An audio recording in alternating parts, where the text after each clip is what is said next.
Ayiwa dala kan tɛ tuguni a kan ka de sisan diɲɛ mɔgɔw bɛɛ ka wuli ka kɛ i n'a fɔ mɔgɔ kelen sabu Burkina Faso dɔrɔn tɛ ayiwa n'an y'a filɛ yɛlɛmani min bɛ kɛra dugukolo ko la nin a bɛ kɛra diɲɛ fan bɛɛ an b'a yira amana jihin fa zangtine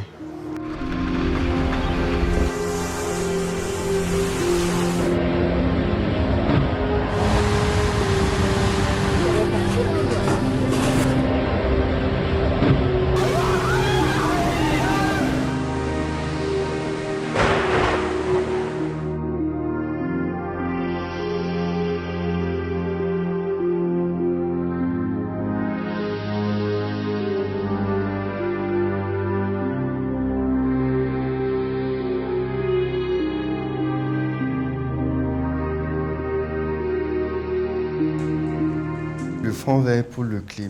vert pour le climat ni ale yi Nations Unies ka jɛkulu dɔ ye min bɛ fɛ ka maaw dɛmɛ o ka se ka fɛɛrɛw sɔrɔ ka se ka changement climatique ni kɛlɛ. On attend par changement climatique. N'an y'a mɛn ko changement climatique ale yi an yɛrɛ adamadenw ka kɛwale dɔw de sababuya ye. Qui viennent notamment o kɔsɔn de yɛlɛmaniw bɛ to ka kɛ dugukolo kan awa waati dɔw la yɔrɔ bɛ to ka gan kojugu anw dara. Voilà du climat.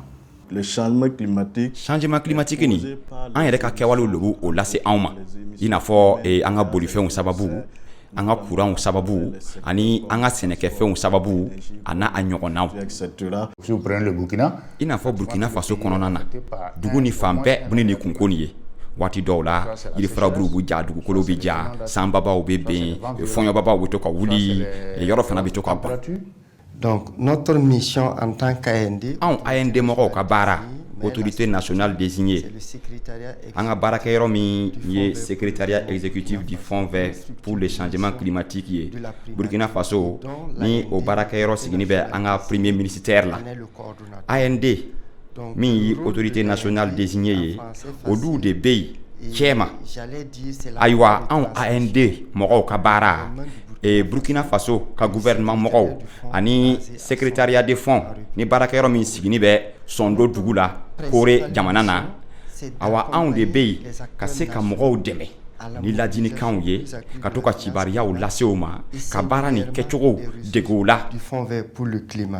De façon concrète, qu'est-ce que ça veut dire? Anw bɛ mɔgɔw de dɛmɛ k'o bilasira ni cibariyaw ye ni ladinikanw ye baara nin kan ka to ka kɛ cogoya min na an bɛ o bɛɛ walanwalan ka yira mɔgɔw la o bɛ sɔrɔ ka se ka taa u ka sɛbɛnw bila ka sɔrɔ kɛ fond maaw fɛ. Nous avons appris beaucoup du Fonds vert. An y'a lɔn fond vert min ye a ka baara kɛcogo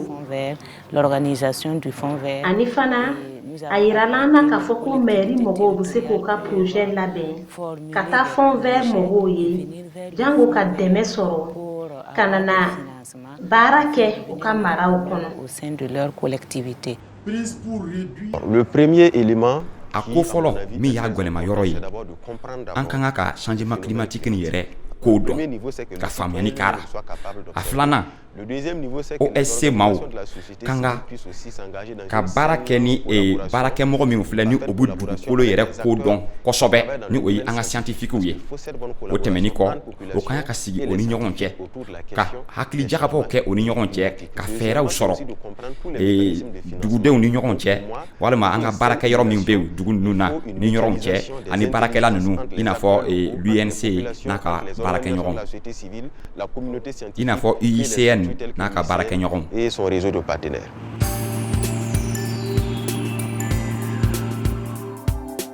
Ce qu'il faut retenir qui est éligible. An bɛ se k'a fɔ ko mɔgɔ kelen dɔrɔn de tɛ se ka dɛmɛ sɔrɔ fond mɔgɔw fɛ. Les individus ne sont pas éligibles auprès du Fonds vert pour le climat.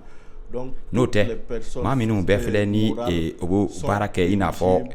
an ka association mɔgɔw premier ministère mɔgɔw walima an ka baarakɛla minnu filɛ nin ye ni o bɛ baara kɛ an ka gouvernement na olu jamakuluw ani an ka mairie mɔgɔw ONG mɔgɔw association ani jɛkulu minnu filɛ ni o bɛ baara kɛ o yɛrɛ tɔgɔ la. Nous avons le secteur privé. Lorsque vous vous avez une problématique que vous avez pu traduire. N'a y'a sɔrɔ ni kunkow bɛ aw kunna awa n'aw fɛ ka projet bila sen na ni sew t'a ye walima n'a t'a lɔn a bɛ a koya kɛ cogoya min na n'aw taara a kan bɔ AND mɔgɔw fɛ olu bɛ aw dɛmɛ u bɛ fɛɛrɛw ɲini aw ye k'aw ladi k'a filɛ aw bɛ fɛ ka projet ni monter baara fasugu jumɛn de ko la u bɛ aw dɛmɛ o kow bɛɛ la. Parce que c'est pas tout projet en matière d'environnement qui est projet climatique. Donc l'AND se chargera de donner. Awa fa k'a lɔn k'a fɔ ko AND mɔgɔw o ti mɔgɔw dɛmɛ ka taa projet minnu b'u dugukolo ko fɔ dɔrɔn hali ni projet wɛrɛw don o bɛ se ka fɛɛrɛ ɲini aw ye o kow la. Climatique de concert avec l'AND. Si j'ai par exemple un projet n'a y'a sɔrɔ ni ne bɛ ni kuranko kunko le ye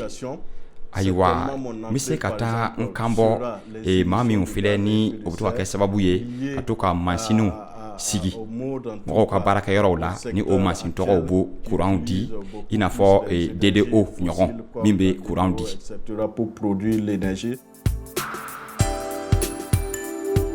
Le Fonds vert pour le climat finance.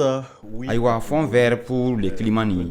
bɛ fɛ ka anw dɛmɛ projet 8 de ko la a 4 n'o ko o ma ko atténuation awa a 4 wɛrɛ tɔw n'o ko o ma tubabukan na ko adaptation. Awa a 4 min ye adaptation ye nin awa olu kɔnɔna na a yɛrɛ b'a dɔn ko waati dɔw la changement climatique ni sababuya la san tɛ na ɲanama ayiwa an ka sɛnɛkɛlaw ka sɛnɛw tɛ ɲɛ u bolo o bɛ dɛmɛ lase olu ma o ka se ka fɛɛrɛ sɔrɔ u ka baarakɛtaw fan fɛ o tɛmɛnen kɔ fana u bɛ mɔgɔw dɛmɛ ni ladilikanw ye. Et quand on prend l'atténuation, on a également 4 domaines. Awa a 4 min tɔ ni o ye atténuation ye nin ale fana kɔnɔna na awa maaw bɛ yɔrɔ la ye minnu bɛ baara kɛ ni courant ye i n'a fɔ an fɛ Burkina Faso yan yɔrɔ la an bɛ baara kɛ caman ni plaque solaire ye o la sa dɔn o bɛna plaque solaire bonbaw de jɔ ani a bondenniw min bɛ se ka kɛ sababu ye o tigilamɔgɔ ninnu fana ka se ka courant sɔrɔ ka se ka o ka baaraw kɛ. Réaliser des centrales solaires, des mini réseaux solaires, etc. Actuellement, Burkina Faso kɔnɔna na bibi na Fonds vert ni mɔgɔw yi anw dɛmɛ projet 12 de ko la o sababuya la don o yi dollar wari $135 le bila an bolokɔrɔ o projet ninnu ko la o tɛmɛni kɔ an ka ministère des transports ka projet min ye hydrométrie ye ale fana ko la o yi dollar wari $22 ni waa kɛmɛ de don o projet nin fana ko la. Ce projet a reçu presque 12 milliards de francs. Ni projet ni milliards $10 le sɔrɔ Fonds vert pour le changement climatique mɔgɔw fɛ ka se ka an ka baarakɛyɔrɔ 5 ɲɔgɔn dɛmɛ n'a ye. Au Burkina Faso, dans ce sens, le projet accompagne. Ayiwa ni dɛmɛ ni o bɛ fɛ de an ka se ka fɛɛrɛ sɔrɔ an ka kunkow la o baarakɛyɔrɔ 5 n'u y'a jumanw ye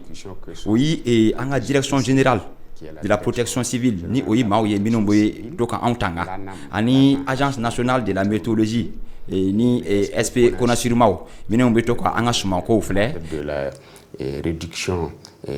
awa o tɛmɛnen kɔ fana an ka ministère min bɛ an ka sɛnɛkow filɛ ni o ye ministère de l'agriculture ye ani an ka direction régionale des ressources en eau minnu bɛ to ka an ka jikow filɛ ni dɛmɛ ni bɛɛ sababuya la o bɛ fɛ hali waati dɔw la ni ji ni sanji nana ben caman an ka to ka fɛɛrɛ sɔrɔ an yɛrɛ ye an ka se ka to ka an yɛrɛ dɛmɛ o kow la an ka jamana kɔnɔ. Au niveau du territoire national. Nous avons également o tɛmɛnen kɔ o ka baarakɛda dɔ fana sigini bɛ bassin du Niger la ni o ye programme intégré de développement et d'adaptation au changement climatique ye o ka ministère min bɛ jikow filɛ kɔnɔna na ani DGRE. Le Fonds vert climat est un bailleur du PIDAC. Fonds vert pour le climat mɔgɔ n'u ye an ka dɛmɛbagabaw de ye mun kosɔn an ko ten sabu an yɛrɛ ka budget kɔnɔ wari min bɛ an bolokɔrɔ o ye miliyari 9 de ye o kɔrɔ de ko o miliyari 9 kɔnɔna na n'an ye kɛmɛ ɲɔgɔn ta kɛmɛ kɔnɔ olu b'u 45 de d'anw ma. D'abord sa définition c'est le programme intégré de développement et d'adaptation au changement climatique. PIDAC no ko mako programme intégré d'adaptation au changement climatique ni obe et bassin du Niger kofle. Qui avait été initié par les chefs. Et bara wala le dumbe ni anga dugu nyama o dumbi toka o bara keni nyoron ye. Dans 3 États, notamment le Mali, le Burkina et le Niger. Ayiwa o dugu nyama o yijuma ye e Burkina Faso, Mali ani Niger. Awa o bara le keni sababu yala PIDAC sur la ka blasina. Niger a initié un autre programme qui s'est dénommé PIDAC. Au cours de oui ni projet ni sigi no i PIDAC ye. Awa sisan nina e dugu kononton de bi akora sisan. Aujourd'hui le PIDAC couvre 9 pays du bassin. Le partenariat du Barake Nyoron Miouyi et Fonds vert pour le changement climatique Maouye. Et Aba Yiraka Foko et Kosebi Anouye. Au cours de ko et Anouye Djakouliye Miou Biniseye, Kademe Lasse, Jamana Miou Fleni et Omakoyabe Demena. Kaseka Baradoke, Oyerei. O Lassado, et ni o Makoyabi o Demetor la Okanga o Kambo AND Maoudi fait. Olu debi o blasera ni barani kechoro tibariayi awa okanga ka sebemiu laben kasoroka barani damane aywa obina seben de bo ka barani kechoro seben o seben to kan jamana mi unani o mako yabe demena kaseka baraka nayi kata changement climatique no ko fanfe okanga ka oyere laben kosobe kasoro kana o kambo awma am soro ka deme la soma nga barani flana yoro yimi awa anga deme nu la seni mogoma abese ka ke hali dugu werewla nga jago yado sani deme ni kase oti la mogoma o ka temeni AND mawye Fonds vert climat maw fe hali ni tarani projet deni de obi blasrani dollar million tande o koro do ko na utara kwabta oye demeni kola million tan kanga kaseka do aka baraketa wala ay wote meni ko am anyini barakela mini o fele ni obi fakata demeni ni fomo fe o do be o se ka faranyon kan ina fo awa entreprise nu na nyona kaseka ta o ka papier o bla ni war nu be na o Atlantique la nyon che awa bebta ka projet kenai tel que prévu dans le document du projet. Notre pays, dans le contexte actuel, anga jamana mako yabu warla na were komba fle bibinina kunko chaman bi ankuna ka soro ware dogoni be yorodora no bi o wele ko financement climatique anga ta o war to oni nyini kase kana anga gouvernement de transition de menaye tiens le ko amo kele min kerani ni awa abatakara alaban yorola nga halibi anga kunko ka cha nous allons travailler an yɛrɛ ka baara lo ka se ka an ka gouvernement mɔgɔw dɛmɛ sabu an ma kɛlɛ min na ten naani ni n'an ma fɛɛrɛ ɲini an yɛrɛ ma ka se ka an ka kunko ninnu dɔw ɲɛnabɔ awa a tɛna nɔgɔya an bolo ayiwa an ka ka taa nin wari nin ɲini ka se ka na an ka kunko caman ɲɛnabɔ n'a ye ayiwa ne yɛrɛ ka hakilina tara n'an sera ka nin wari nin sɔrɔ hali min ye an ka dugukolo ka yɛlɛmani ko ye n'o ko changement climatique an bɛna se ka fɛɛrɛ ɲini o yɛrɛ ko la changement climatique et du contexte actuel.